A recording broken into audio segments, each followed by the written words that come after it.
inspecteur, et avant il était aussi inspecteur du travail. Il fait un gros boulot, en particulier au sein d'un collectif qui s'appelle le CNRBE, Collectif National de Résistance aux Bas élèves. Bas élèves est un fichier de, comment on peut appeler ça, fichage généralisé de la population. Fichage des futurs travailleurs. Voilà, fichage des futurs travailleurs, avec des corrélations et des... Oui, non, mais c'est pareil. Bon, voilà. Maintenant, le plus simple, c'est que je cède la parole à Richard, parce que c'est lui que vous voulez écouter. Oui, parce que apparemment, je suis le seul qui vais parler avec 2 micros, ce que je n'ai jamais fait, mais visiblement, c'est nécessaire. Oui, donc, je n'avais pas imaginé faire une transition, mais avec ce qui s'est discuté ce matin sur l'éducation et sur les rapports entre l'éducation et la formation des futurs travailleurs à l'école, donc j'ai pensé que par rapport à ce qu'on va discuter sur la mise en place des ordonnances de Macron, donc je pensais que c'était utile, notamment pour la compréhension, de faire le lien avec ce qui s'est dit ce matin, et dont Nico Hirt, dont on a vu une conférence ce matin, abordé à titre subsidiaire, on va dire, parce que ce n'était pas son sujet, mais quand même, de temps en temps, il donnait l'indication de savoir qu'est-ce que ça changeait pour les futurs travailleurs et pour les travailleurs de passer des qualifications, des savoirs pour l'école et des qualifications pour les salariés aux compétences qui sont désormais partout. Voilà. Et donc, pour l'illustrer, et pour voir justement ce qui est en jeu, essentiellement dans les ordonnances Macron, j'ai pensé que c'était intéressant de visionner des aspects des conventions collectives qui ont existé, et d'autres qui existent encore, pour vérifier l'évolution qui s'est faite dans ces conventions collectives, de la prise en compte ou non des qualifications. Alors la première diapo que vous avez, j'ai choisi le département de l'Ariège. C'est pas le hasard, mais j'ai choisi aussi l'agriculture, c'est pas le hasard, parce que l'agriculture, du point de vue du droit du travail, c'est le poisson pilote. C'est-à-dire que les salariés agricoles, ce sont eux qui ont les droits en dernier, et par contre, ce sont eux qui les perdent en premier. Et donc, cette convention de l'agriculture de l'Ariège, donc, elle date de 1982, c'est-à-dire dans une période encore favorable du point de vue des droits des travailleurs, on est sur la fin. Et donc la classification qui entraîne un minimum de salaire, elle est celle-ci pour les salariés agricoles donc de l'Ariège en 1982.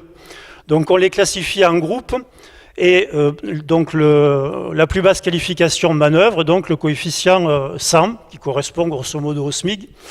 Voilà. Ensuite on a les salariés qui répondent à la définition ci-dessus, c'est-à-dire manœuvre, qui ont plus d'un an de présence continue. Donc là, c'est la prise en compte dans la rémunération, la prise en compte de l'ancienneté, de l'expérience. Et ça, c'est pas lié à la personne du salarié, c'est lié à son ancienneté. Donc c'est un critère collectif. Et ensuite, les 3 groupes suivants, 3e, 4e, 5e, je vous passe le 6e, vu la qualité de la projection, mais l'idée est la même. C'est qu'on a pour la prise en compte du salaire minimum qui sera versé à ces salariés, on a la prise en compte du CAP agricole pour le coefficient 130, ensuite du même CAP mais avec 2 ans d'ancienneté, avec la même idée que tout à l'heure, le salarié titulaire du BEP agricole et au groupe suivant, le brevet professionnel, le brevet anciennement professionnel, le BEP agricole, après 2 ans d'ancienneté. Et sans ancienneté, le brevet de technicien agricole, et ensuite on passe aux ingénieurs agricoles. Voilà, donc l'idée, et quand je dis l'idée, c'est une lutte qui a duré des dizaines et des dizaines d'années, notamment au début du XXe siècle, après la prise en compte au XIXe d'un certain nombre de garanties pour les salariés en matière de durée du travail, en matière de sécurité. Progressivement, il a été introduit par les luttes, et notamment en 1936, l'idée que les salariés face à leur employeur devaient avoir une garantie collective qui ne soit pas liée à l'arbitraire de l'employeur, une garantie de salaire liée à leur qualification. Et c'est donc ça qui a été gagné en 1936 et qui a été, disons, étendu à partir de 1950.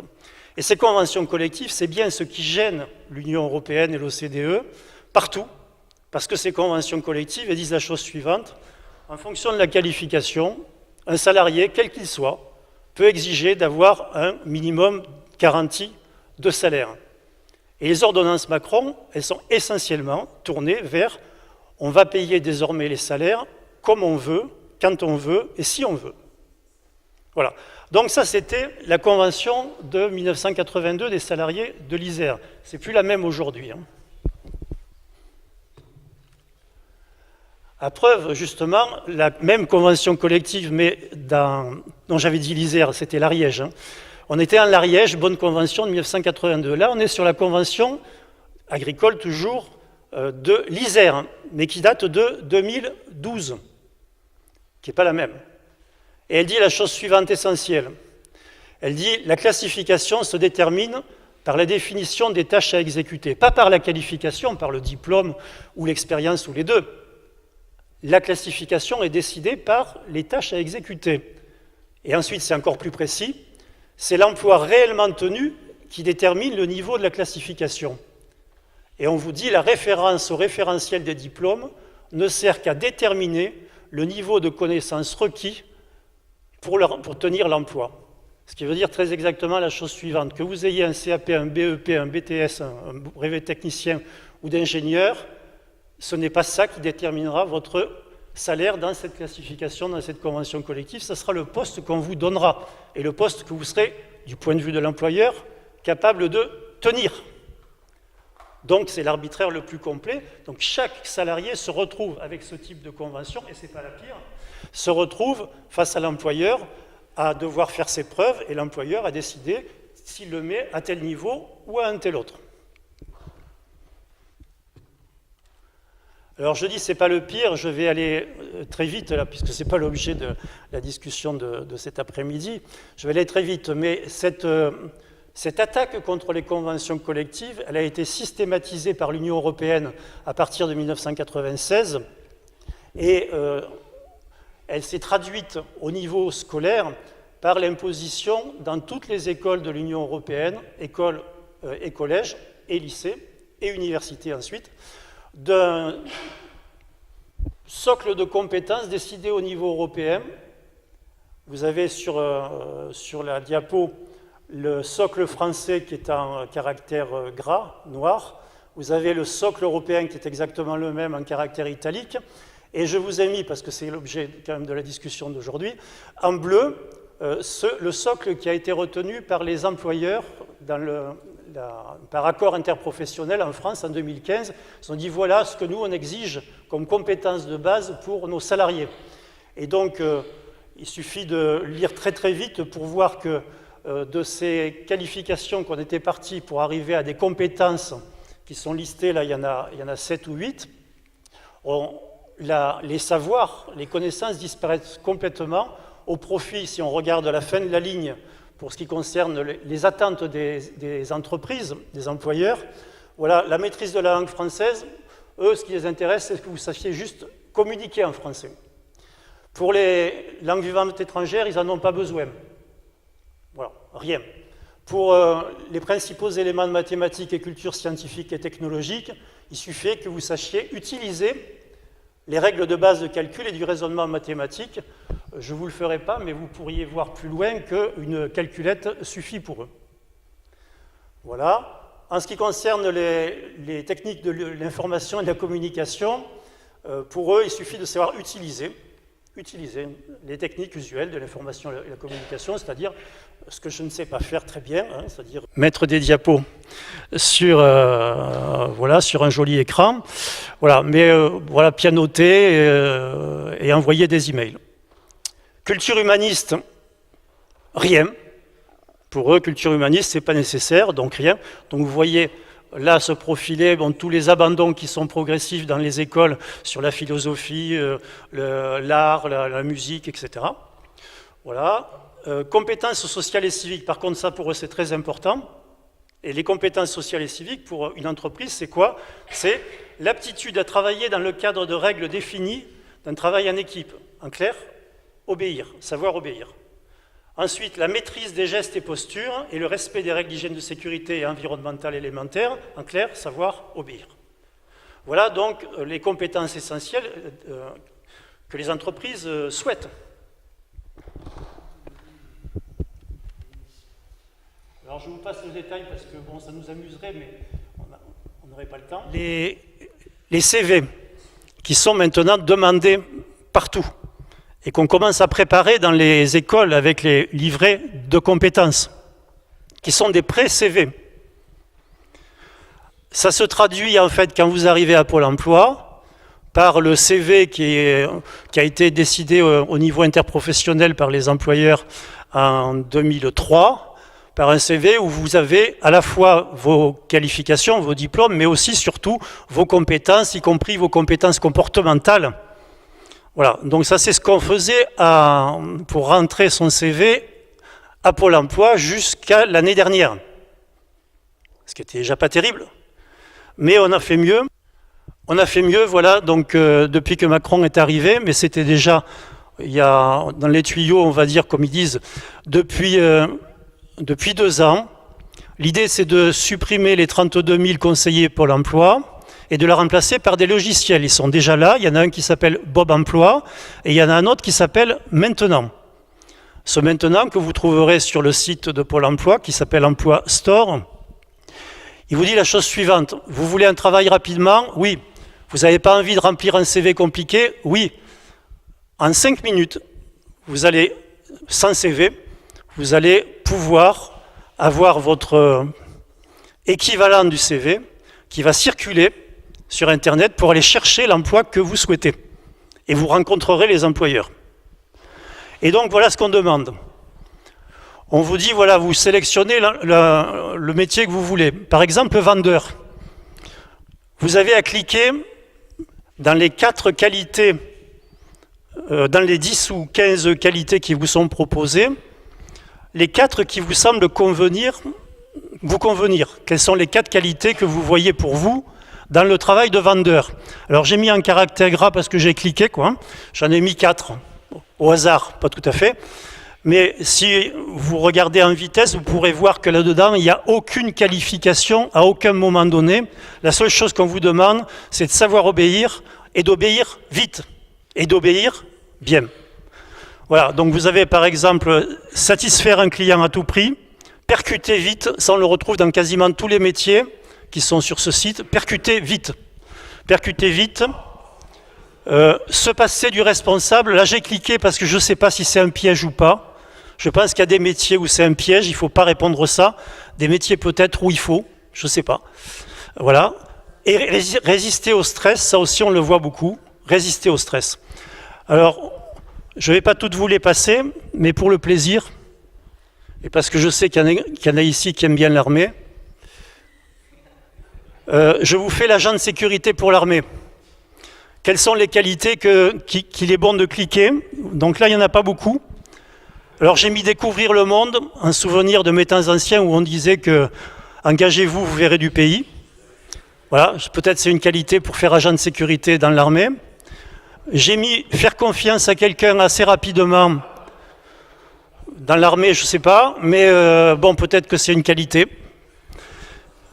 Percuter vite, je le remets parce qu'il revient, mais surtout, parce que ce logiciel m'a été confié par une agente de Pôle emploi que ça avait beaucoup choqué, elle qui est conseillère justement, c'est tout comme la chouette, veiller la nuit.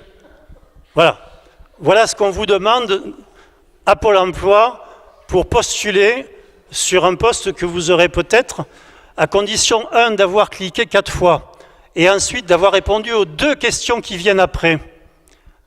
Jusqu'à combien de kilomètres vous êtes disponible pour bouger? Quels sont les jours et les horaires pour lesquels vous êtes disponible? Et à partir de là, vous pouvez envoyer votre demande d'emploi et rencontrer les employeurs qui ne demandent que vous, surtout aux tarifs où ils vont évidemment vous payer, parce que c'est ça le but de la manœuvre. Il y a un deuxième but de la manœuvre, c'est qu'en accélérant comme ça la rencontre, la jolie rencontre dans un marché transparent entre les employeurs et les salariés, les chômeurs qui vont aller chercher des emplois, qui vont refuser le bon emploi qu'on va leur donner après ça, ils vont être plus vite radiés. Et c'est quand même un des objectifs de la réforme de l'assurance chômage qui est pour le trimestre qui vient. Donc ça, c'était une transition parce que dans tout ce qui est dit sur les ordonnances Macron, en fait, il est souvent dit toujours un peu les mêmes choses. Et une des raisons, je pense, pour lesquelles ça n'a pas beaucoup bougé pour l'instant sur les ordonnances Macron, contrairement à la loi travail, une des raisons, je pense, c'est que même pour les militants, on ne sait pas trop ce qu'il y a dedans, quoi. On ne sait pas trop ce qu'il y a dedans. Et d'ailleurs, pour vous en assurer qu'on ne sait pas trop ce qu'il y a dedans, moi, dont c'est la spécialité, pour arriver à décrypter, à traduire, c'est le mot juste, à traduire les textes des ordonnances, il y en a 178 pages, voilà, il faut arriver à traduire des choses, je vais vous donner juste un exemple, enfin deux, pour dire voilà ce qu'il faut traduire.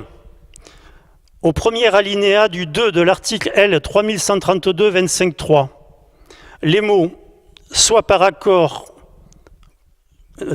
conclu dans les conditions mentionnées au 2 à 4 de l'article L 5125-4 » sont supprimés. Puis un dernier pour la route, parce que celui-là est important, donc écoutez bien. L'alinéa 2 de l'article L 2261-29 est remplacé par les dispositions suivantes.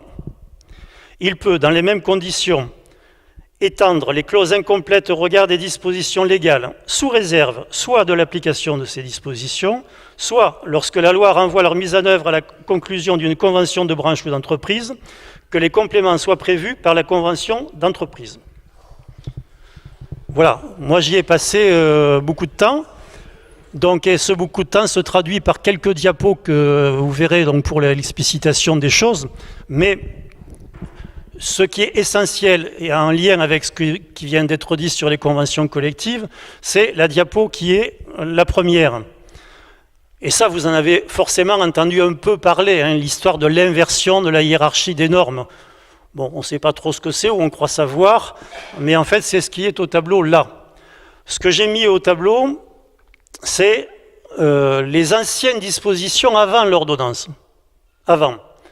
Et j'ai mis en vert ce qui était favorable ou plutôt moins défavorable aux salariés, parce que la plupart des dispositions du Code du travail actuellement sont en général plutôt défavorables aux salariés, et de plus en plus dans la dernière période. Et donc, quand on fait référence au passé, sur le Code du travail, on tombe rarement sur une très bonne disposition. Donc, c'était moins pire. Voilà, donc le moins pire, c'est ce qui est là. Et ce qui est là dit la chose suivante. Quand on a une convention collective de travail, elle peut comporter plutôt que des dispositions plus favorables aux travailleurs que les lois en vigueur. Il y a la loi, c'est la même pour tous. Conformément à la révolution qu'on a faite en 1789, la loi est la même pour tous les salariés, quelle que soit l'entreprise et l'ancienneté. Si on fait une convention collective de travail, elle ne peut être que plus favorable pour les salariés, et pas moins. Et pas moins. Ça, c'est pour la convention collective. Ensuite, au niveau des conventions d'entreprise, la même chose. S'il y a une convention dans une entreprise, elle ne peut pas être moins favorable pour les salariés que la convention de la branche. Alors la branche, pour ceux qui sont dans le privé, bon, vous savez ce que c'est, hein, la branche, c'est le secteur professionnel, la métallurgie, la chimie, voilà, la coiffure. Voilà. Pour ceux qui sont dans le public, l'équivalent peut-être de la branche, on pourrait dire, bon, par rapport à la fonction publique, par exemple, ça serait la loi, la branche, ça serait l'éducation nationale, par exemple. Et l'entreprise, l'éducation nationale ou les impôts, voilà, ça serait une branche professionnelle. Et à l'intérieur de la branche éducation nationale, l'entreprise, ça pourrait être votre collège, si vous êtes un collège, par exemple. Voilà, donc, une convention d'entreprise, et ça c'est depuis 1968.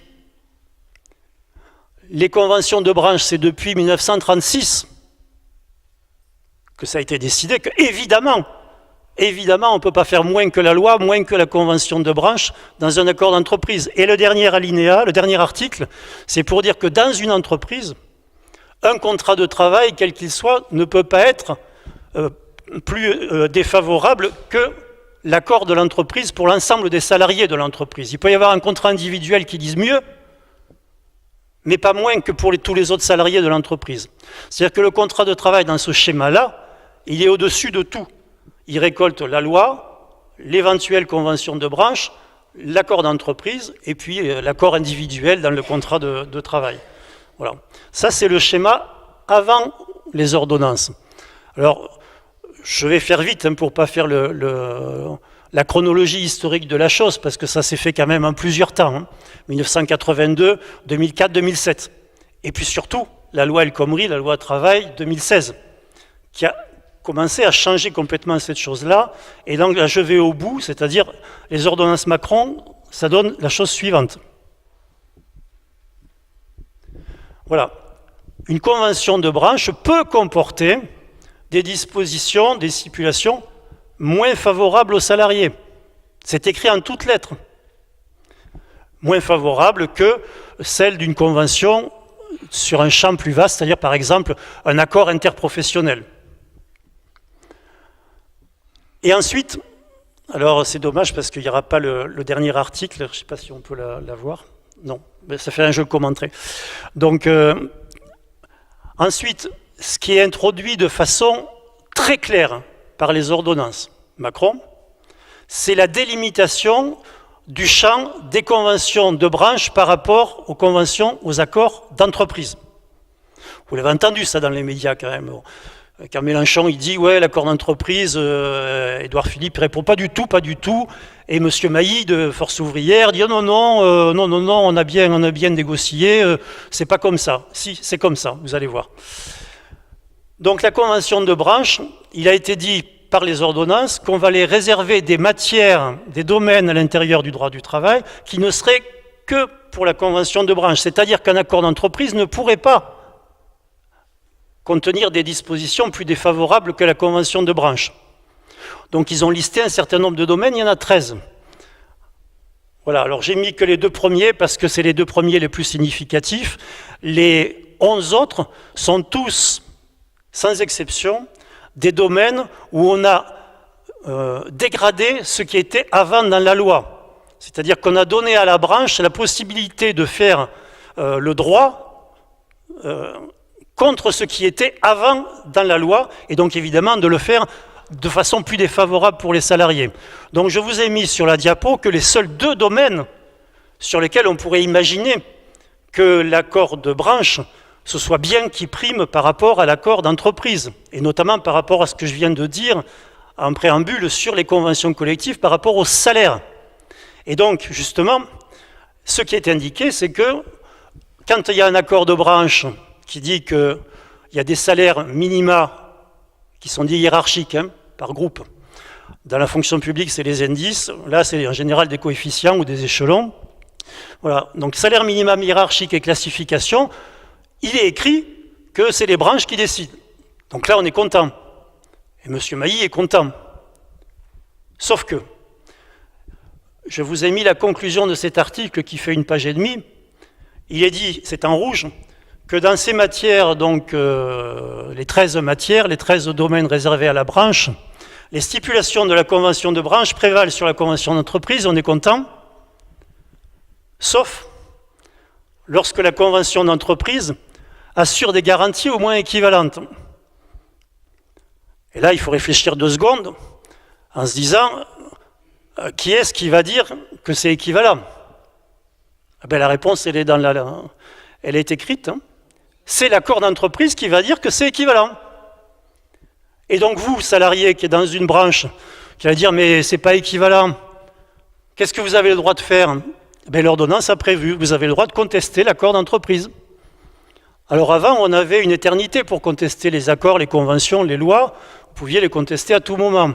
L'ordonnance a prévu que vous aurez 2 mois.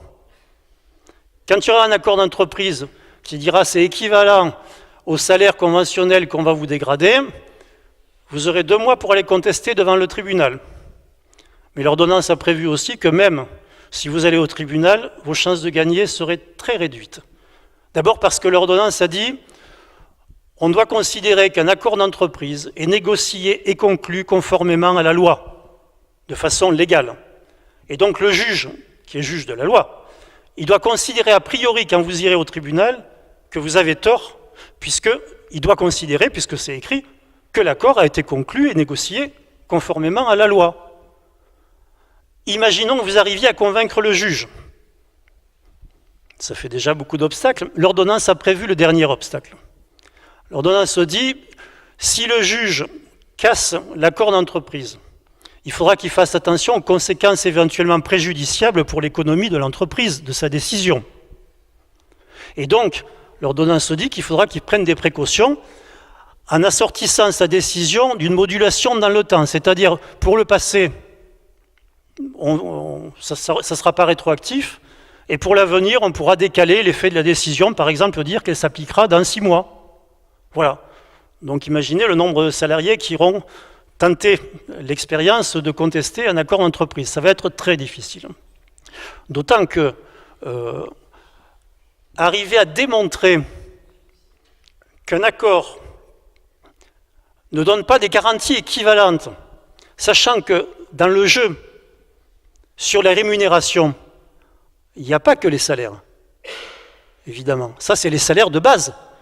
Mais dans le jeu des rémunérations, il y a toutes les primes, les 13e mois, tout ce que vous voulez. Les repos compensateurs, on peut jouer à l'infini sur le fait de savoir si c'est équivalent ou pas. Et d'ailleurs, je vais vous donner la réponse de Mme Pénicaud, notre DRH qui fait office de ministre du Travail. Elle a donné un exemple. Elle a dit, imaginez, dans une entreprise, il y a beaucoup de femmes. Et elles, les primes d'ancienneté, bon, elles s'en foutent un peu, elles sont jeunes, elles s'en foutent, voilà. Mais par contre, elles voudraient bien qu'on leur donne des congés supplémentaires pour la maternité ou des choses comme ça. Et donc, voilà, l'un dans l'autre, comme dit M. Macron, en même temps, voilà, hein, ben c'est équivalent. Et Pénicaud disait, c'est quand même mieux pour les femmes. Voilà le genre de discussion qu'on pourra avoir quand on devra décider si un accord est équivalent à la convention de branche ou pas sur les salaires. Alors et surtout, c'est le dernier article qu'on ne voit pas assez, mais on en voit suffisamment. Dans les matières autres, c'est-à-dire toutes, sans exception, toutes les matières qui ne relèvent pas des 13 dont j'ai parlé, c'est-à-dire les 11 qui dégradent la loi, dont je dirai quelques mots après, mais les 2, salaires et classification, en dehors des salaires et classifications, toutes les autres matières vont relever de l'accord d'entreprise. C'est-à-dire que dans toutes ces matières-là, toutes les autres, et il y en a beaucoup, c'est l'entreprise qui va décider. Et donc, je vais vous donner un exemple. Je donne un exemple parce que s'il n'y a pas eu beaucoup de réactions à l'annonce des ordonnances, c'est pas seulement parce que les gens ne savaient pas ce qu'il y avait dedans, mais aussi c'est parce que même en sachant un peu ce qu'il y avait dedans, ils n'avaient aucune idée des conséquences immédiates et terribles pour les salariés. Là, on est dans une maison de retraite à Montpellier. C'était même 3 jours avant la signature des ordonnances, parce que ce qui est dans les ordonnances est prévu noir sur blanc dans les rapports remis par un ex-dirigeant du MEDEF, M. De Virville, ex-DRH de Renault. Il avait fait un rapport en 2003 pour Fillon. Et ensuite, il y avait un rapport en 2007 à Attali et Macron. Peut-être il y en a qui s'en souviennent. Et si on prend ces 2 rapports, dans les préconisations pour casser le droit du travail, tout, absolument tout ce qu'il y a dans les ordonnances et ce qui s'est passé entre 2003 et 2017, toutes les préconisations sont passées. Donc, pour eux, il n'y a pas de nouveauté. Ils appliquent simplement ce qu'ils ont décidé depuis très longtemps. Et donc, du coup, cette dame, puisqu'il s'agit d'une dame, la directrice, elle écrit à tous ses salariés de la maison de retraite la chose suivante.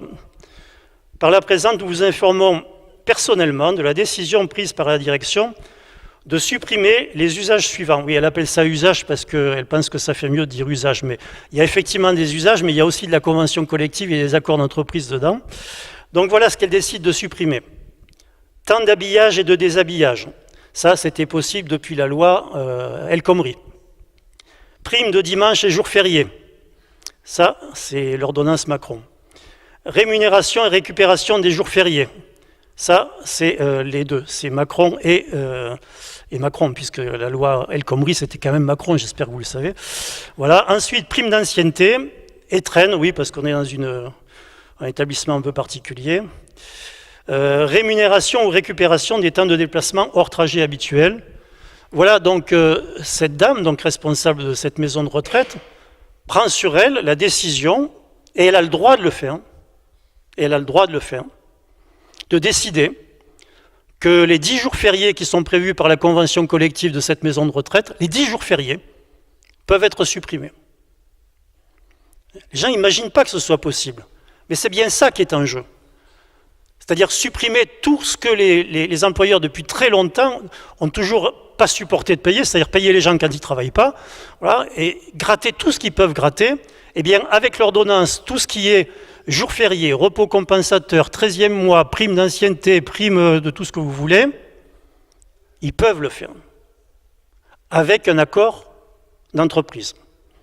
On verra que des fois, ils n'ont même pas besoin d'accord d'entreprise. Mais restons-en là parce que c'est quand même l'essentiel. Alors, je vous donne un autre exemple pour voir à quel point c'est facile. J'avais fait une intervention au congrès du SNJ, des journalistes. Et donc, on discutait de ce qu'on pouvait perdre.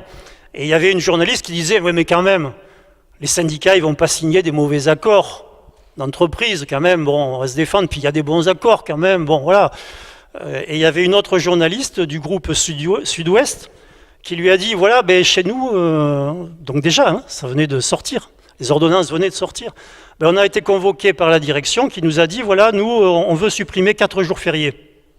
Et comme c'était des bons syndicalistes, ils ont dit non. Évidemment, ils ont dit non. Et la direction leur a dit, bon, ben vous ne voulez pas supprimer 4 jours fériés, c'est pas grave, on va dénoncer tous les accords d'entreprise, donc y compris jours fériés, repos compensateur, majoration des heures sup, enfin, tout ce qu'il y a dans des accords qui est plus favorable que la loi, on va tout dénoncer et donc tout supprimer potentiellement. Les bons syndicalistes, ils ont signé pour supprimer 4 jours fériés. Qu'est-ce qu'on aurait fait à leur place? On ne sait pas. En tout cas, c'est dans cette situation-là que se sont retrouvés énormément de salariés. Et ceux qui l'ont compris le plus, c'est les salariés qui savent la valeur des conventions collectives parce qu'ils se sont battus beaucoup et qu'ils ont des conditions de travail très dures. Ce sont les routiers. Ils ont obtenu que les ordonnances Macron ne s'appliquent pas pour eux. Ils vont garder leur convention collective, leur majoration d'heures supplémentaires. Ils s'étaient déjà battus pour ça pendant la loi El Khomri. Et puis leurs frais de déplacement, leurs frais de repas, etc., les astreintes. Ils vont garder tout ça parce que ils ont dit, ou on bloque le pays, ou vous lâchez. Ils ont lâché. Peut-être il ne vous a pas échappé que les dockers ont fait la même chose. Discrètement, mais c'est la même chose. Ils vont garder leur convention collective.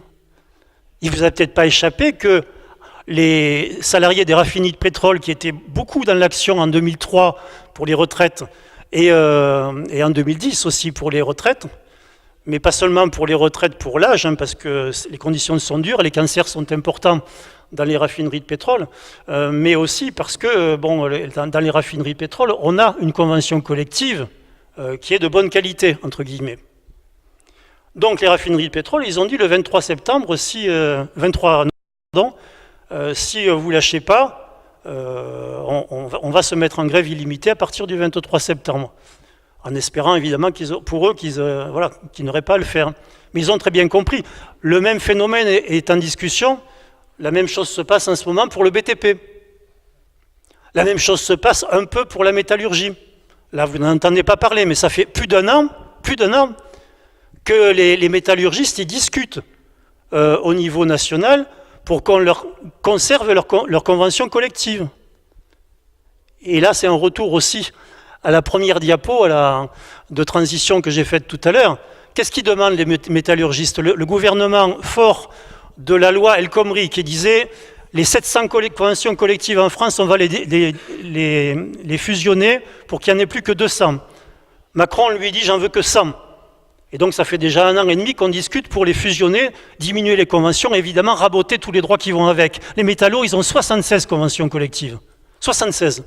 Des régionales, départementales. Il n'y en a qu'une de nationale, c'est pour les cadres. Mais elles sont relativement, parce que c'est très ancien, de bonne qualité, entre guillemets. Et entre autres, ils ont gardé les qualifications. Ce dont je parlais au début. Eux, dans leur convention collective, ils ont les qualifications et le paiement à la qualification. Et précisément, ce qu'on leur dit, c'est qu'on veut leur faire, à la limite, on veut bien qu'ils aient qu'une convention. Ils veulent bien accéder à ce souhait qui est une demande, une exigence des métallos depuis 1936.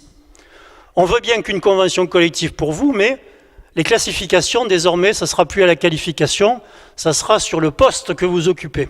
en fonction du poste que vous occupez, c'est-à-dire très exactement la situation de la convention collective agricole de l'Isère, dont je vous ai parlé tout à l'heure. Voilà, en fonction du poste où je vous mettrai. C'est ça qui formera votre salaire et pas votre qualification. Et évidemment, ils ne sont pas pour. Voilà la situation où on est, où vont se retrouver beaucoup de secteurs, et évidemment, ce sont les secteurs les plus organisés et où les conditions de travail sont les plus dures, qui ont tendance à tout de suite réagir en se disant « mais c'est ça qu'il y a dans les ordonnances ». La majorité de la population n'a pas du tout vu que c'était ça qui était en cause, et pourtant c'est ça qui est en cause.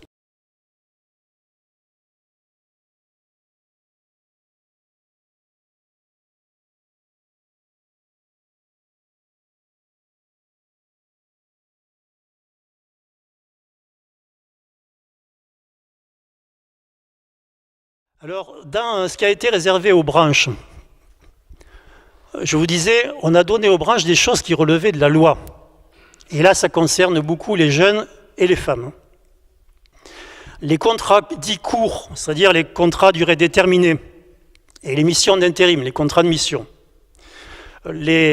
D'habitude, c'était, jusqu'à les ordonnances Macron, c'était la loi qui disait, voilà, les contrats à durée déterminée, attention, il ne faut pas en abuser, il faut que ça corresponde à un besoin temporaire, pas à un besoin permanent de l'entreprise, d'une part, et d'autre part, pour essayer de limiter ça, justement, la loi disait, maximum, en général, un CDD, maximum 18 mois, avec le renouvellement. Il y en avait un avant Rebsamen, maintenant il y en a deux, depuis Rebsamen, merci, les socialos. Et donc, je ne peux pas m'en empêcher. Et donc, la loi avait mis des garde-fous pour essayer de limiter un petit peu le recours abusif au CDD. C'était la durée maximale et le nombre de renouvellements. On a donné ça aux branches. Ça, c'était avant l'ordonnance. Donc la durée totale du CDD, 18 mois, compte tenu du ou des 2 renouvellements. Pareil pour le contrat de mission, c'est la même législation. Les CDD et l'intérim, c'est exactement la même législation. Voilà. Après l'ordonnance, une convention de branche, donc étendue, ça veut dire que quand des organisations patronales et syndicales de salariés ont conclu un accord au niveau de la branche. Cet accord s'applique aux organisations dans les entreprises dont les patrons sont signataires ou adhérentes à une organisation signataire pour les patrons. Et quand le gouvernement étend cette branche, il dit voilà, ça va s'appliquer à toutes les entreprises du secteur, qu'elles soient ou pas adhérentes à l'organisation patronale signataire. Voilà, donc l'ordonnance Macron dit voilà, une convention pourra fixer elle-même la durée totale. On ne dit pas combien, ça pourra être 2 ans, 3 ans, 4 ans, 5 ans. Bonjour, le nombre de CDD avant d'accéder à un CDI pour les jeunes. Pareil pour le contrat de mission. Ensuite, le nombre de renouvellements, ben voilà, pareil. C'est la branche qui dira le nombre maximal de renouvellement, 1, 2, 3, 4, celui qu'elle voudra. Et c'est ça qui s'appliquera. Alors, toujours remis aux branches, là c'est une presque nouveauté, mais c'est quand même un peu essentiel par rapport à ce qui va se passer et dans le privé et très certainement dans le public, parce qu'il ne vous a pas échappé, si vous avez été voir le programme écrit de M. Macron et quelques-unes de ses déclarations, que ce qu'il fait pour le privé, il a prévu de le faire pour le public. C'est-à-dire ce qu'il a prévu, c'est que dans la fonction publique, il n'y aurait plus de fonctionnaires à part les fonctions régaliennes, c'est-à-dire les flics, les juges et les militaires, c'est-à-dire ceux qui font baisser la tête aux autres. Donc à part ceux-là qui ont vocation pour M. Macron à rester fonctionnaire, tous les autres seront contractuels. Comme je sais qu'il y a des enseignants dans la salle, ouvrez les oreilles. Ils seront tous contractuels et, dit le programme de M. Macron, contractuels sur la base des contrats de droit privé. C'est-à-dire que ça, ces contrats nouveaux, là, dont je vais dire 2 mots, qui sont terribles. terrible pour ceux qui auront ce type de contrat. Ça va très certainement s'appliquer rapidement à la fonction publique, puisque dans le premier semestre 2018, il est prévu par le gouvernement qu'on allait revoir les ressources humaines dans les administrations. Voilà.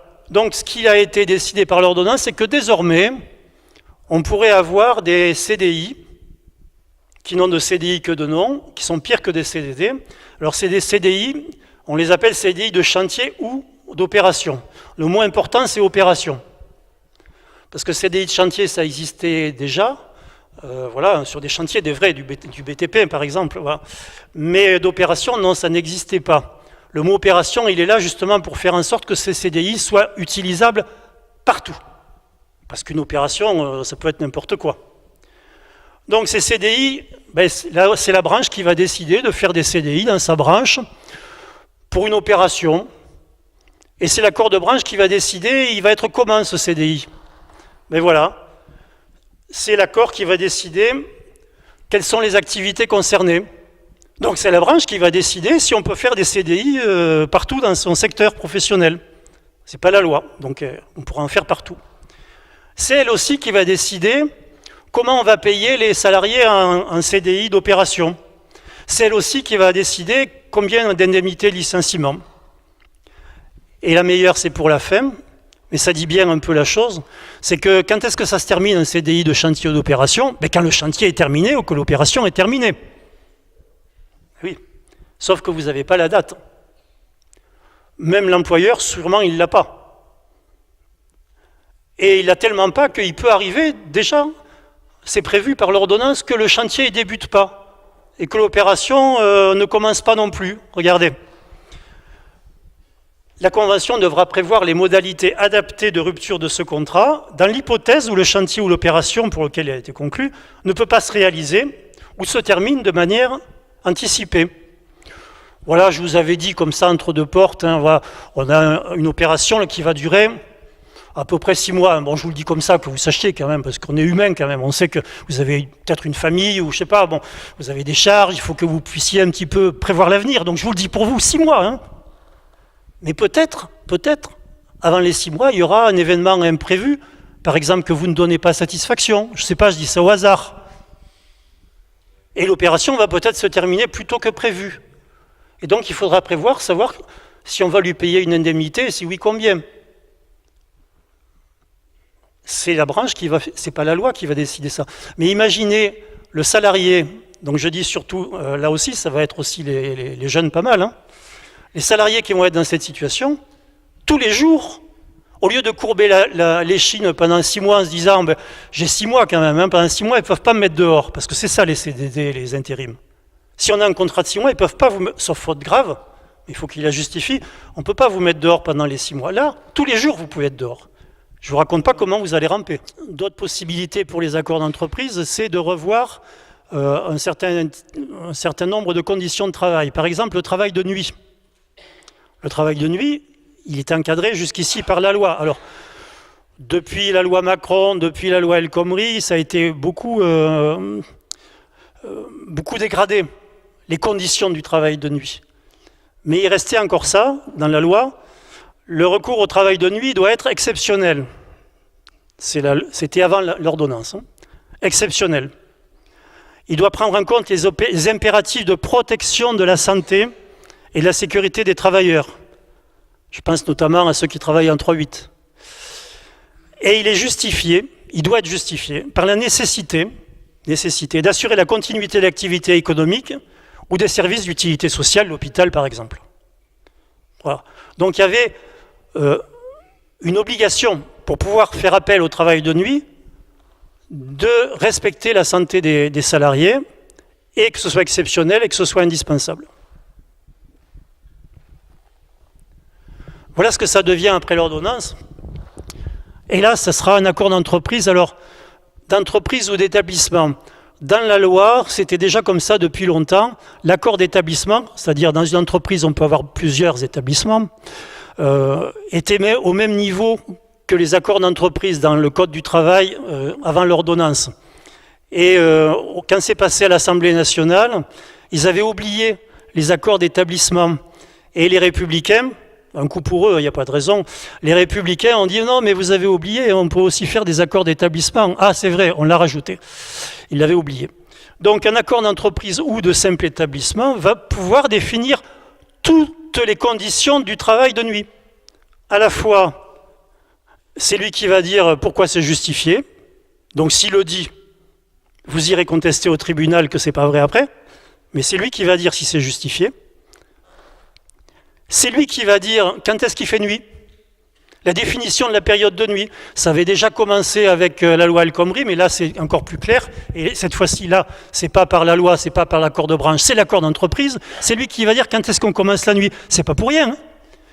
Sur les Champs-Élysées, vous vous souvenez quand même, hein, ils nous ont fait un cirque pas possible que les gens qui sont à Paris, ils n'ont rien d'autre à faire qu'aller acheter du parfum à minuit, ils ne peuvent pas y aller avant. Il faut que ce soit à minuit qu'ils aillent acheter du parfum sur les Champs-Élysées. Donc, il y a des entreprises qui ont été condamnées pour travail de nuit. Donc, un des objectifs de la manœuvre sur les accords d'entreprise, c'est de dire, ben nous, c'est nous qu'on va dire quand est-ce qu'il fait nuit. À partir de telle heure et jusqu'à telle heure. Ensuite, et vous apprécierez le cas échéant, je l'ai souligné, c'est l'accord d'entreprise qui dira, contrairement à ce que la loi ou les accords de branche jusqu'ici nécessitaient, c'est-à-dire que quand il y avait travail de nuit, il y avait forcément une compensation salariale et une compensation en repos, en général les deux. Là, une contrepartie sous forme de repos compensateur et le cas échéant, donc ce n'est pas obligé, sous forme de compensation salariale. Beaucoup de gens qui travaillent de nuit, et notamment des femmes, travaillent de nuit parce qu'on a un salaire plus important avec les primes et que si on veut élever seul son gamin et qu'on veut quand même s'en occuper dans la journée, ben on va travailler de nuit parce qu'il y aura un surplus de rémunération et on fait le sacrifice de la nuit pour pouvoir faire ça. Donc là, ce qui est demandé, ce n'est pas le repos compensateur, hein, par la plupart des gens qui travaillent de nuit, c'est surtout la compensation salariale. Bien sûr, ils veulent bien le repos compensateur, en général, ils l'ont. L'organisation des temps de pause, je passe, hein, donc, mais surtout la fin. La fin, elle dit bien dans quelle époque on est rentré. Dans quelle époque on est rentré. La fin, elle dit l'accord collectif, donc l'entreprise, est présumé, négocié et conclu conformément aux dispositions de l'article L3122.1. C'est précisément cet article que je vous ai mis juste avant. Il est écrit dans l'ordonnance, ce qui est quand même extraordinaire, en simple logique, en simple humanité. Il est écrit dans l'ordonnance que puisqu'il y aura un accord d'entreprise sur le travail de nuit, forcément, il va respecter la santé des salariés concernés. Forcément, il est indispensable et forcément, il sera exceptionnel. Les trois conditions, elles seront remplies parce qu'il y aura un accord d'entreprise qui le dit. Travailler de nuit sera bon pour la santé des salariés dans lequel il y aura un accord d'entreprise qui dit qu'ils peuvent travailler de nuit. Alors un autre travail qui concerne beaucoup les cadres pour l'instant, mais je pense qu'avec la nouvelle définition, on aura de plus en plus de non-cadres qui vont être concernés. C'est la deuxième obsession patronale qui va avec celle de diminuer les rémunérations, les salaires, c'est d'augmenter la durée du travail. Les deux vont ensemble. Hein, quand on met les deux ensemble, ça veut dire que ce qui leur importe aux patrons, c'est de diminuer le taux horaire du travail. Et donc là, le télétravail, c'est-à-dire le travail à distance, hein, chez soi mais sans la télé. Donc le télétravail, c'était la définition de la loi avant l'ordonnance qui est là. Le télétravail, donc il fallait qu'il y ait un travail effectué de façon régulière, en dehors des locaux de l'entreprise. Bon, ça, dans le cadre d'un contrat de travail, il fallait que le salarié accepte de signer un contrat de travail disant qu'il allait travailler à distance. À défaut d'accord applicable, le contrat de travail devait préciser comment on allait contrôler les heures de travail, les modalités de contrôle du temps de travail. Les mots sont importants, le temps de travail. Contrôler le temps. Parce que, bon, je ne vais pas le faire parce qu'on n'aura pas le temps, mais je le dis juste en passant pour ceux qui connaissent, Il y a un système qui s'appelle le forfait jour qui permet de ne plus compter les heures en comptant les jours et de faire 75 heures légalement, payer 35 aux salariés qui signent ce forfait jour. Il y a 15% des salariés en France qui sont au forfait jour et 50% des cadres. Ça, c'est un système de forfait aussi, hein, si vous avez compris. C'est-à-dire qu'une fois qu'on est passé à l'ordonnance, ça a marché. Une fois qu'on est passé à l'ordonnance, on voit ce que devient ce temps de travail dans le télétravail. Le télétravail sera défini par un accord d'entreprise. Et s'il n'y a pas d'accord d'entreprise, et on a ça plusieurs fois, je vous l'ai dit tout à l'heure, il y a des fois on n'a même pas besoin de l'accord d'entreprise pour pouvoir faire régresser les droits existants dans le Code du travail avant l'ordonnance. Cette possibilité, c'est une charte. Une charte, c'est un bout de papier qui est écrit par l'employeur, un document unilatéral où il va écrire ce à quoi il s'engage. Là, par exemple, l'employeur il va s'engager à ce qu'il ne donne pas trop de travail aux salariés à distance pour qu'ils puissent quand même, de façon raisonnable par rapport au repos hebdomadaire, par rapport à la durée maximale journalière ou hebdomadaire, qui rentre à peu près dans les clous. Je m'engage à ne pas donner trop de travail. Il va écrire une charte. Ça vaudra accord. S'il n'y a pas d'accord d'entreprise, il suffira qu'il écrive ça et il aura le droit de faire la chose suivante. D'abord décider les conditions de passage au télétravail. C'est lui qui va décider, ou l'accord d'entreprise. Les conditions de retour, est-ce que vous pourrez retourner ou pas dans l'entreprise. Ensuite, c'est lui qui va décider les modalités de votre acceptation, parce que vous avez compris, j'espère, c'est écrit un peu plus haut, que tout ça est volontaire, bien sûr. Ceux qui sont en télétravail, ça sera volontaire. Volontaire. Et qui c'est qui va définir le volontariat? Ben, vous le voyez, c'est l'employeur ou l'accord d'entreprise. Les modalités d'acceptation par le salarié des conditions de mise en œuvre du télétravail. Et ensuite, le meilleur est pour la fin, les modalités de contrôle du temps de travail, là on est content. Mais il y a un « ou » que j'ai souligné, parce qu'il aura le choix, l'employeur, de décider s'il compte ou pas le temps de travail. Il ne pourra ne pas le compter. Ça figurait dans le rapport préparatoire à la loi El Khomri, qui avait été demandé au DRH d'Orange, M. Mettling, qui dans un gros rapport avait dit « mais il ne faut plus compter le temps de travail ». Avec les ordinateurs, maintenant tout le monde sait que ce n'est pas le temps de travail qui est important, c'est l'intensité du travail. Et donc ce qu'il faut mesurer, c'est l'intensité, la charge. Il n'y a que ça qui est important. Donc ne mesurons plus le temps de travail, mesurons la charge. Et donc, c'est ce qui s'appelle réguler la charge de travail. Alors je peux vous dire comment ça va se passer, parce que ça se passe déjà comme ça. La régulation de travail veut dire la chose suivante. L'employeur va mettre quelqu'un en télétravail, à distance. Il va lui dire, voilà, tu as tel objectif. Je te donne ça à faire. Tu dois pouvoir le faire. On a bien réfléchi, on a même discuté avec les représentants du personnel, un comité social et économique, puisque ça va s'appeler comme ça. C'est bon, ça doit passer. Et donc le salarié va travailler. Et s'il n'y arrive pas, ben le patron, il va lui dire, mais non, la charge de travail est mal calculée là. Le patron va lui dire, écoute, je ne comprends pas. Un, on en avait beaucoup discuté.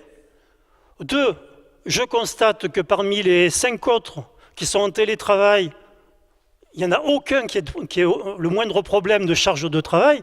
Je suis désolé, excuse-moi, mais là, je pense qu'il faut que tu te mettes en question. C'est comme ça que ça va se passer. Voilà. Et donc, c'est également l'employeur qui va déterminer les plages horaires où il pourra vous contacter, soit par téléphone, soit évidemment, puisque tout ça est pour l'informatique, vous l'avez compris, hein, c'est mis un peu partout. Donc, il pourra vous envoyer des mails aux heures qu'il aura décidé, lui, les heures habituelles.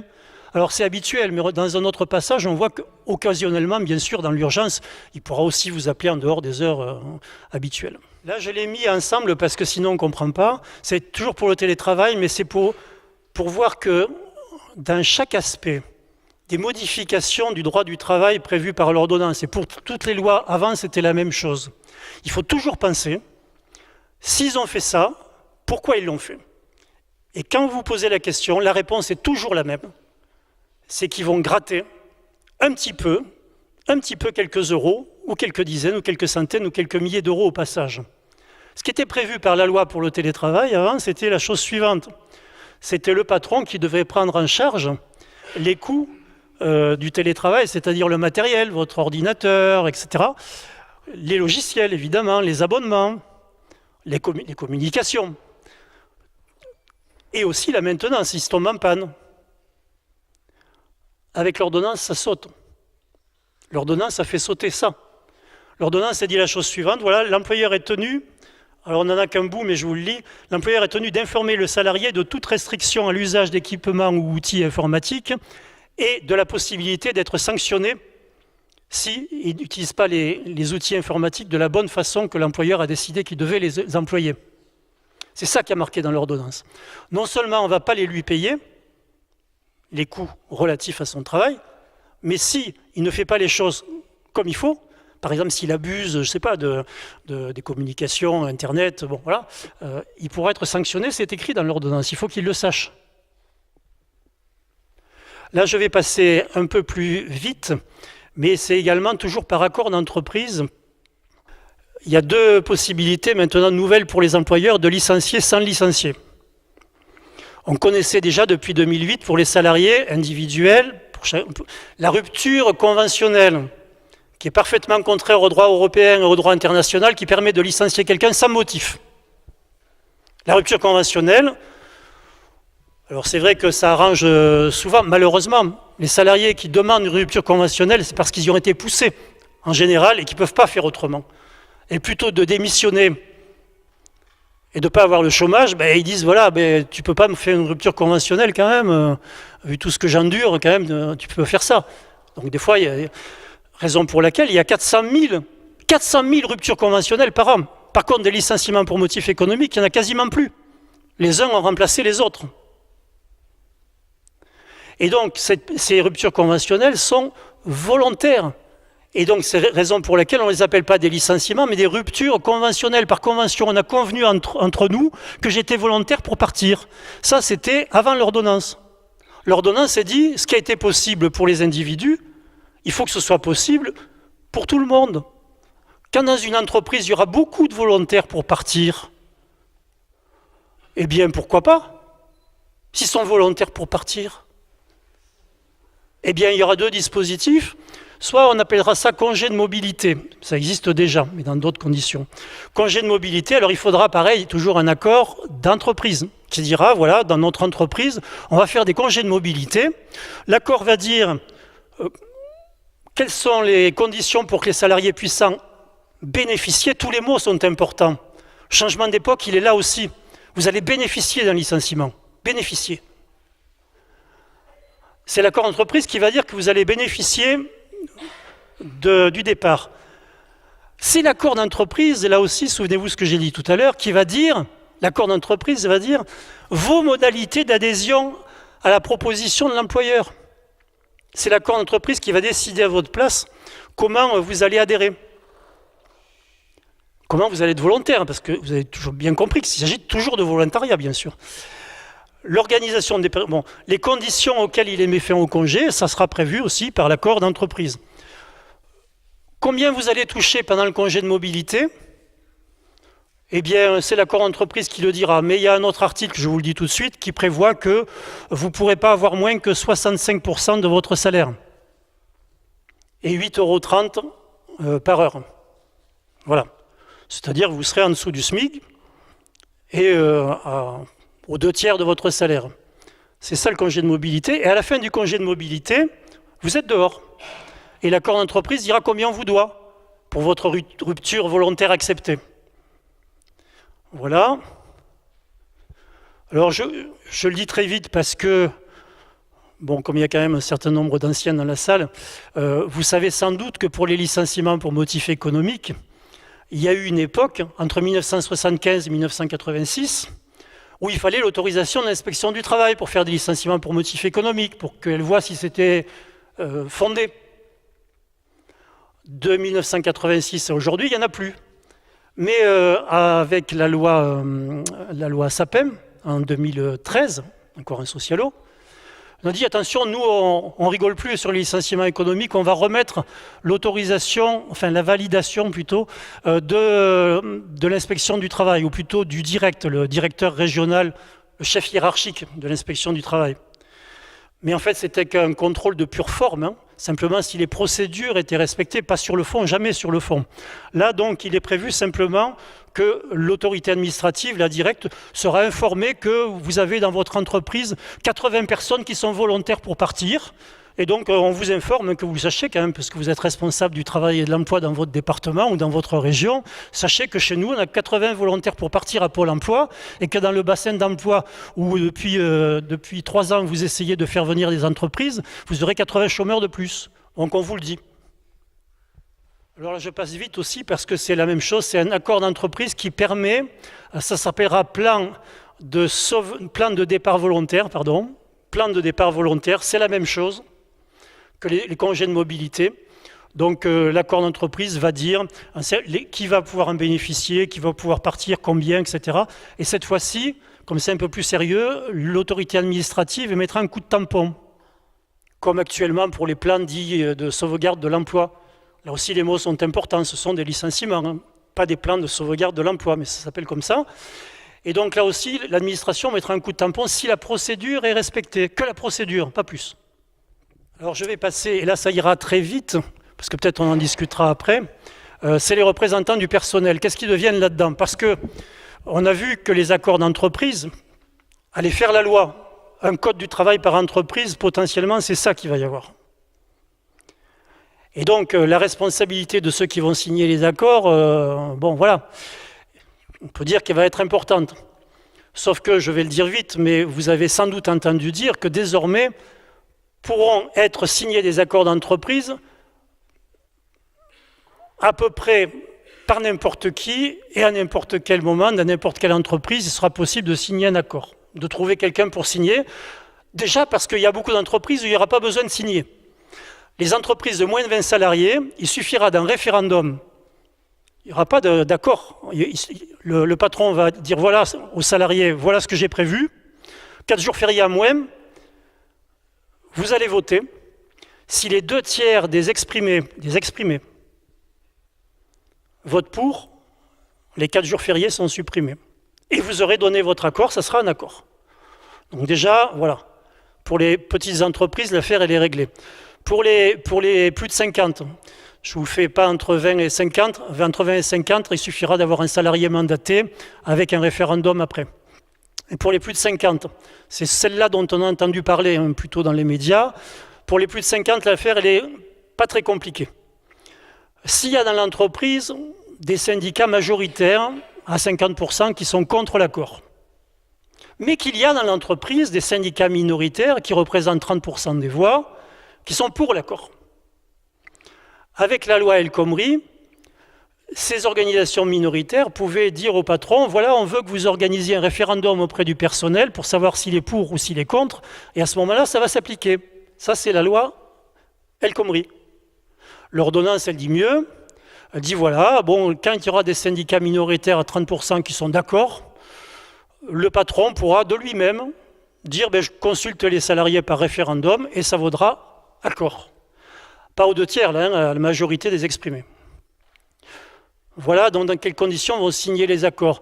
Et il n'y a pas besoin de beaucoup de menaces, même de chômage, de délocalisation. Il n'y avait pas ça à Sud-Ouest. Vous avez vu dans quelles conditions on peut obtenir des accords très facilement dans les entreprises. Voilà, mais là je veux parler surtout des autres représentants du personnel, c'est-à-dire ceux qui s'appelaient depuis 1936 les délégués du personnel, ceux qui s'appelaient depuis 1945 les membres du comité d'entreprise et ceux qui s'appelaient depuis 1982 avec la personnalité morale les comités d'hygiène, de sécurité et des conditions de travail, qui existent depuis la guerre, mais sous cette forme-là, avec la personnalité juridique, c'est-à-dire la possibilité de porter plainte devant les tribunaux, par exemple pour des évaluations intempestives, par exemple pour la mise en danger des salariés. Voilà, donc ces comités d'hygiène et de sécurité disparaissent avec l'ordonnance, disparaissent aussi les membres du comité d'entreprise, disparaissent les délégués du personnel, ils sont fusionnés dans une seule instance à l'allemande. D'ailleurs, ils avaient envie au départ de donner la même dénomination qu'en Allemagne, c'est-à-dire conseil d'entreprise. Ils l'ont utilisé pour après, vous verrez. Donc conseil d'entreprise. Et donc ces comités, ils les ont appelés d'abord ils avaient dit comité économique et social, puis ils se sont dit, bon, on va confondre avec ce qui existe déjà, puis on va voir que c'est l'économique qui nous intéresse, donc on va l'appeler ça comité social et économique. Il n'a plus rien de social, mais il a tout d'économique, parce que le comité social et économique fusionné, il aura beaucoup moins de membres, de représentants du personnel dans la nouvelle configuration. Ils auront moins d'heures de réunion, ils auront moins d'heures de délégation, et ils vont essentiellement s'occuper des questions économiques. Parce que les attributions des délégués du personnel et du CHSCT, justement, qui n'étaient pas économiques. Le comité d'entreprise, il avait un rôle économique.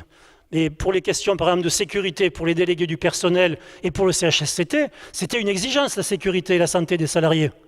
Pour le comité d'entreprise, c'était un coût. Là, il ne va rester plus que le coût.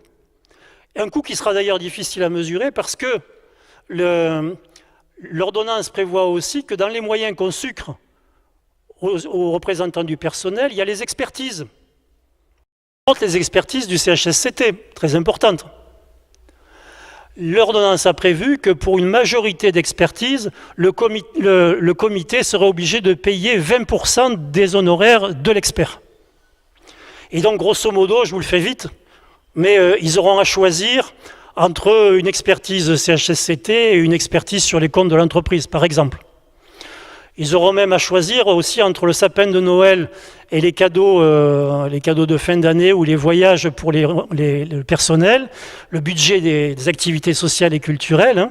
L'ordonnance prévoit que s'il n'y a pas assez pour le budget de fonctionnement de ce nouveau comité, il pourra aller récupérer le budget des activités sociales et culturelles pour se payer l'expertise. Donc il faudra choisir.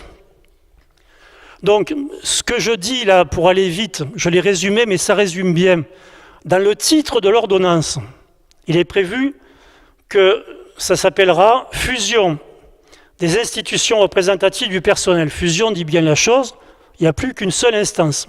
Il n'y en a pas trois, elles sont fusionnées. Parce que le discours, c'est un peu de dire « Oui, mais vous inquiétez pas, il y aura les trois attributions qui vont rester », ce qui n'est pas vrai. La plupart des attributions importantes des délégués du personnel CHSCT sautent. Fusion, mais aussi amélioration de l'association des représentants du personnel aux décisions de l'employeur. Il faut lire deux fois. Parce que moi, je suis sûr que quand ils ont écrit ça, ils se sont dit, on va mettre quelque chose qui sonne bien pour dire que, attention, hein, c'est pas que de la discutaille, hein, on va vous associer aux décisions. C'est du sérieux. C'est pas les soviets, mais pas loin, quoi. Mais quand on relit une deuxième fois, on comprend mieux. Tout le discours de Macron et des autres, depuis une trentaine d'années, c'est de dire que dans l'entreprise, on est sur le même bateau. On est sur le même bateau. Et donc vous avez intérêt à être associé aux décisions parce qu'elles vous concernent et que, voilà, il faut collaborer. On va vous associer aux décisions. Les salariés ne demandent pas à être associés aux décisions. Parce que les décisions de l'employeur, on les connaît. Ce sont les plans de sauvegarde de l'emploi. C'est la durée du travail qui augmente. C'est le télétravail. C'est le travail de nuit. C'est les CDD à plus savoir qu'en faire. C'est les intérims. Donc les décisions de l'employeur, on les connaît. On les a expérimentées depuis 2 siècles. Et donc on n'a pas envie d'être associé aux décisions de l'employeur. Par contre, on veut bien les contester. Et on veut bien garantir les droits des salariés à travers les représentants du personnel.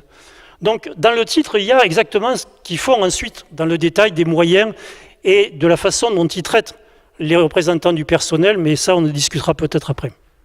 Et j'arrive à la dernière partie. Ça va, vous supportez toujours? J'arrive à la dernière partie, presque. La dernière partie, c'est la santé et la sécurité. Parce que, là aussi, il ne vous a pas échappé que depuis une vingtaine d'années, oui, largement. À chaque fois qu'on casse les retraites, 94, 95, ils ont essayé, 2003, 2007, 2010, 2012, voilà. Et Macron prévoit pour 2018 la dernière partie, le régime unique de la retraite à points, dont peut-être on en dira quelques mots après. À chaque fois qu'on a cassé les retraites, un syndicat, il faut le nommer, la CFDT, entre autres, a dit, bon, on veut bien casser les retraites. Enfin, ils disent pas comme ça, on veut bien... on n'est pas ouvert, on est ouvert à la discussion, on n'est pas fermé, mais il nous faut des compensations. Et cette compensation, à chaque fois, ça a été de dire, mais nous CFDT, on n'est pas comme les autres qui sont pour les privilèges, les avantages acquis.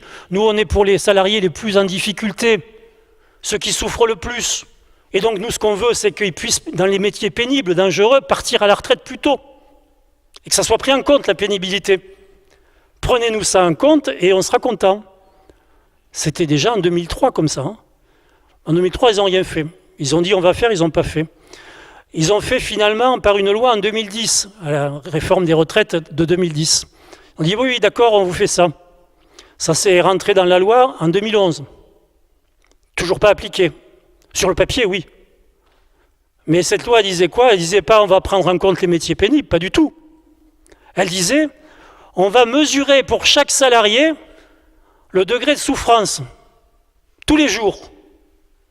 Enfin, pas pour tous les salariés dans des métiers difficiles, ceux qu'on aura dit que nous, on considérait comme difficiles et qu'on va mesurer. C'est-à-dire, les rayonnements ionisants, on ne fera pas. Hein. Non. EDF, ils ont dit qu'ils n'étaient pas d'accord, on ne fera pas.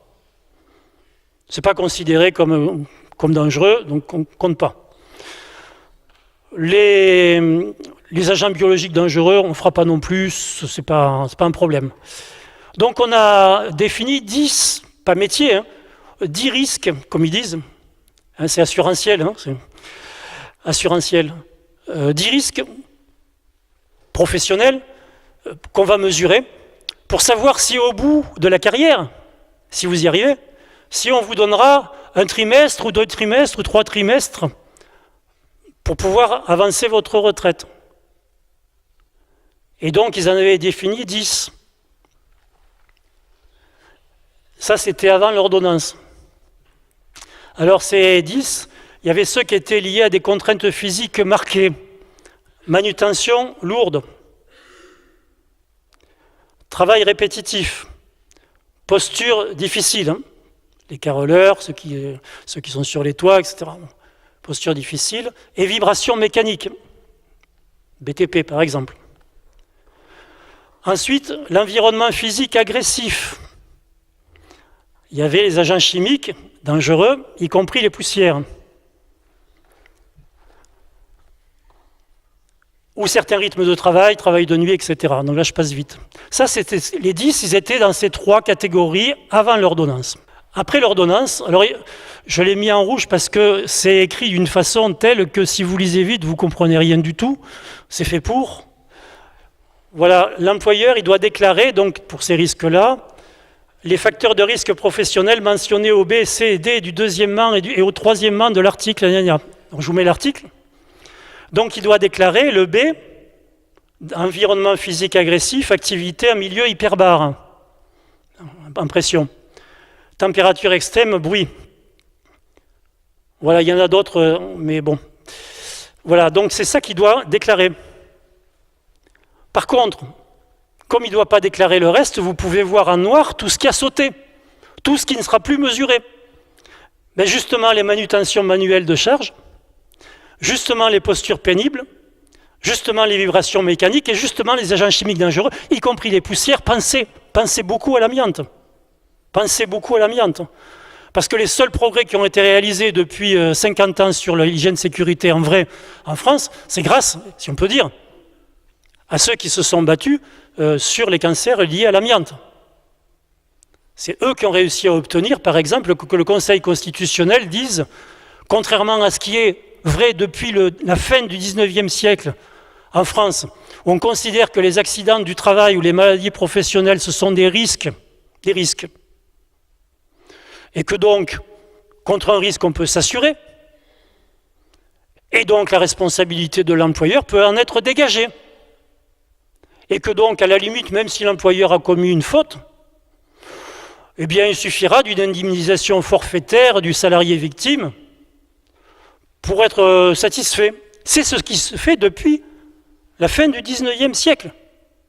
Et il a fallu attendre 2011 pour que le Conseil constitutionnel, justement, à cause de l'amiante, dit « mais oui, mais quand même, si on a un accident de la route, Si on s'en sort avec une entorse ou si on est paraplégique, ce n'est pas le même tarif. Il existe un principe de droit quasiment universel qui dit que quand on a reçu un dommage, on doit être indemnisé à hauteur du préjudice subi. Un principe général, élémentaire. Et donc le Conseil constitutionnel a dit les accidents du travail, ça ne devrait pas être différent que les accidents de la route. Si quelqu'un est handicapé à vie, qui ne peut plus travailler, il faut que le préjudice subi il soit réparé. C'est-à-dire que l'ensemble des pertes financières, des souffrances physiques et morales, ils soient indemnisés. Ceci dit, depuis 2011, le Conseil constitutionnel a dit ça, la loi n'a pas changé, et les tribunaux, notamment sous la pression de la sécurité sociale, mais pas seulement, parce que la sécurité sociale, on verra après, elle est tenue par le MEDEF, donc les tribunaux, en fait, ne l'appliquent pas. C'est-à-dire, grosso modo, ils en restent à une application à peu près forfaitaire, même si ils condamnent l'employeur en disant que dans cet accident-là, dans cette maladie professionnelle-là, l'employeur a commis une faute inexcusable, qui est la condition mise par la loi pour pouvoir faire condamner l'employeur à indemniser un peu plus. Voilà, donc, les quatre risques qui ont été supprimés par l'ordonnance, ce sont les 4 risques majeurs. 87% des accidents des maladies professionnelles et des accidents du travail sont liés à la manutention, sont liés à un problème pour les maladies professionnelles, ce sont ce qu'on appelle les troubles musculo-squelettiques qui sont liés essentiellement à ce type de travail. Et donc, c'est l'essentiel des accidents du travail et l'essentiel des maladies professionnelles qui sont écartés par l'ordonnance. Et je terminerai pour dire que même si on est dans le cas des 6 risques qui restent, qu'on va mesurer, le gain pour les salariés va être très réduit pour 2 raisons. La première raison, c'est que les décrets, puis maintenant ça sera sans doute les branches apparemment, ils vont définir quels sont les métiers et les personnes à l'intérieur de l'entreprise qui justifieraient qu'on leur donne des points à la fin de l'année. C'est l'employeur qui va déclarer de lui-même à la fin de l'année, dira oui, c'est vrai. Cette salariée, là, elle a souffert comme il faut, elle a dépassé les 120 nuits, elle en a fait 121, il y a droit. Ah ben non, 119, non, il n'y a pas droit. Voilà. Donc à la fin de l'année, il pourra mettre des points. Le salarié, pour avoir la récompense de ces points, c'est comme dans les supermarchés, il faudra en avoir accumulé, et c'est à la fin, quand vous arriverez à la fin, tout près, à partir de 55 ans, ils disent, voilà, vous allez compter vos points qui vous restent, parce que vous les aurez dépensés en formation, parce que c'est prévu qu'on peut les dépenser en formation ou en temps partiel. Donc les points qui vous restent, pour partir plus tôt, vous allez les compter. Il en restera déjà plus beaucoup. Et de toute façon, l'ordonnance, c'était prévu déjà avant, prévoit que même si vous souffrez au maximum, c'est-à-dire pendant 20 ans, on ne prévoit pas plus de 20, vous pouvez souffrir 20 ans, c'est le maximum. Au maximum, si vous avez souffert au maximum et pendant 20 ans, vous aurez droit à 2 ans de cotisation pour pouvoir partir 2 ans plus tôt. C'est-à-dire que si vous n'êtes pas mort avant, comme l'âge de la retraite, imaginez, dans 20 ans, il sera quoi ? Voilà, donc si on n'a pas fait la révolution avant, ce que j'espère vous y serez incité par notre discussion d'aujourd'hui. Voilà, donc ce qui va rester aux salariés, c'est rien. Alors je ne vous parle pas de ceux qui ont les manutentions et tout ça, qu'on ne va pas mesurer pendant les 20 ans, mais qu'on mesurera à la fin, parce que c'est prévu. Pénicaud, il a dit, mais non, c'est encore mieux ce qu'on a fait pour eux, c'est encore mieux, parce qu'on ne va pas mesurer. C'est à la fin qu'on va regarder. Et on va regarder et on dira, vous voyez, bon, il faut qu'on mesure quand même maintenant. Donc, vous allez passer devant un médecin expert. Le médecin expert va voir votre taux d'incapacité permanente. Si le médecin expert, pour ceux qui ont déjà affaire à ce genre de médecin, vous avez quelque idée de comment il travaille et pour qui il travaille.